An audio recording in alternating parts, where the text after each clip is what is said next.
আমি ভেবেছিলাম ফেব্রুয়ারির পরে মার্চ মাসেই সব ঠিক হয়ে যাবে, কিন্তু আসল পরিবর্তনটা কোথায় হয়েছে জানেন? যদি জানতে চান তাহলে সম্পূর্ণ ভিডিওটা দেখুন, তাহলে বুঝতে পারবেন মার্চ মাসে আমি আমার কোন কোন জায়গায় পরিবর্তন এনেছি এবং কোন কোন জায়গায় ইমপ্রুভ করেছি এবং কোন কোন জায়গাতে আরও বেশি সতর্কতার সঙ্গে সামনে এগিয়ে যাওয়ার জন্য প্ল্যানিং করেছি। তাহলে চলুন শুরু করা যাক।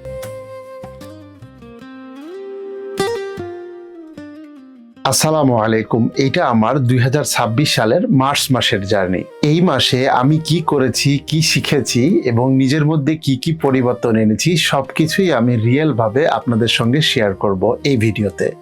যদি সম্পূর্ণ ভিডিওটা দেখেন তাহলে আমার মতো আপনার জীবনেও কিছুটা পরিবর্তন আসতে পারে। তাই অনুরোধ করব সম্পূর্ণ ভিডিওটা দেখুন এবং সঙ্গে থাকার জন্য সাবস্ক্রাইব, ফলো এবং লাইক করে পাশে থাকার জন্য। ফেব্রুয়ারি মাসটা আমার জন্য অনেক টাফ ছিল। আমি অসুস্থ ছিলাম, ঠিকমতো কাজ করতে পারছিলাম না, খুব একটা এনার্জিও ছিল না এবং মোটিভেশন থাকলেও কনসিস্টেন্সি রাখতে পারতাম না। তখন আমি একটা কাজ করার চেষ্টা করেছি, নিজেকে প্রেশার না দিয়ে সুন্দরভাবে নিজেকে কামব্যাক করার জন্য নিজের পরিচর্যা নিয়ে গেছি। আমি মার্চ মাসে এসে একটা জিনিস ক্লিয়ার করি, আমি নতুনভাবে কাজ করব এবং খুব স্মার্টলি সেটা করার চেষ্টা করব। এবার আমি এই মাসে আসলে কি কি কাজ করেছি সে বিষয়টা সম্পর্কে আপনাদেরকে শেয়ার করি। 1 নাম্বার, আমি এই বছরে কোন কোন কন্টেন্ট নিয়ে কাজ করব সেই কন্টেন্ট আইডিয়াগুলো নিয়ে খুব গভীরভাবে চিন্তা ভাবনা করেছি। 2 নাম্বার, আমি বিভিন্ন ধরনের থাম্বনেল নিয়ে কাজ করার চেষ্টা করেছি এবং এই বছরের জন্য অনেকগুলো থাম্বনেল গবেষণা করে এবং চিন্তা ভাবনা করে বের করার চেষ্টা করেছি। 3 নাম্বার, আমি প্ল্যানিং করা শুরু করেছি। আমি আগে হুটহাট যে কোনো কাজ করে ফেলতাম, কারণ কাজ করতে শুরু করাটাই সবচেয়ে গুরুত্বপূর্ণ ছিল আগে। এখন যেহেতু কাজ করতে পারছি, সেই ক্ষেত্রে আমি এখন শুধু কাজ করছি না, ওই কাজটা করার আগে এখন আমি প্ল্যানিংও করা শুরু করেছি।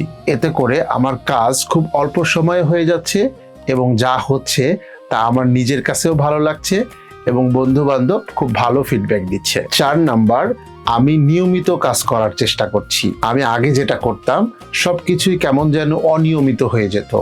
এক এক দিন এক এক রকম প্ল্যান করতাম, এক এক সময় এক এক কাজ করতাম। এখন আমি সবকিছু নিয়মিত করার চেষ্টা করছি যাতে করে আমার কাজগুলো খুব সুন্দরভাবে আমি আউটপুট করতে পারি। আর এই নিয়মিত কাজ করতে গিয়ে আমি দেখেছি নিয়মিত কাজ করলে যে কাজটা আমার জন্য একটা সময় খুব কষ্টসাধ্য ছিল, সেই কাজটা এখন সুন্দরভাবে আমার আনন্দের কারণ হয়ে দাঁড়াচ্ছে এবং তার কারণে আমার সময়টা খুব সুন্দর এবং স্বাভাবিকভাবে কেটে যাচ্ছে এবং আমি সামনের দিকে আগানোর জন্য নতুন নতুন পরিকল্পনা তৈরি করার সময় পাচ্ছি। আর এই কাজগুলো করতে গিয়ে আমি একটা প্রবলেমের শিকার হয়েছি। সেই প্রবলেমটা হচ্ছে কোনো কিছু প্র্যাকটিস করার সাথে সাথে যদি আমি লার্নিং না করি, অর্থাৎ ওই বিষয় সম্পর্কে আরো অনেক বেশি না শিখি অথবা না জানি, তাহলে একটা সময় গিয়ে আমার ওই প্র্যাকটিসটা খুব একটা ভালো আউটপুট দিবে না। এজন্য এখান থেকে আমি যে প্রবলেমের সলিউশনটা বের করেছি সেটা হচ্ছে,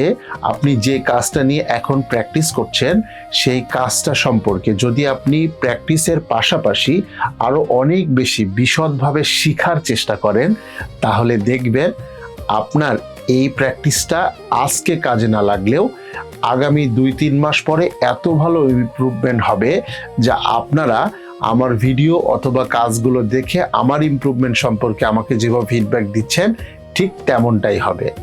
যদি প্রমাণিত হয়ে যায় যে আমি ভালো কাজ করছি, তাহলে আশা করি এই সলিউশনটা আপনার জন্য ভালো কাজ করবে। তাহলে মার্চ মাসে করণীয় অনেকগুলো কাজ বললাম, একটা প্রবলেম বললাম এবং একটা সলিউশন বললাম। আর এই কাজগুলো করতে গিয়ে আমি নিজেকে অনেক বেশি মোটিভেশন ফিল করছি। এই কারণে আগে আমি একটা 8 থেকে 10 মিনিটের ভিডিও বানাতে আমার অনেক সময় লেগে যেত, কিন্তু এখন আমি যা করছি শুধু করছি বা ভাবছি না, আমি এপ্রিল মাস থেকে চেষ্টা করব প্রতি মাসে 3টা 8 থেকে 10 মিনিটের একটা করে ভিডিও বানানোর এবং নিজেকে আরো বেশি ইমপ্রুভ করে আপনাদের সামনে উপস্থাপন করার।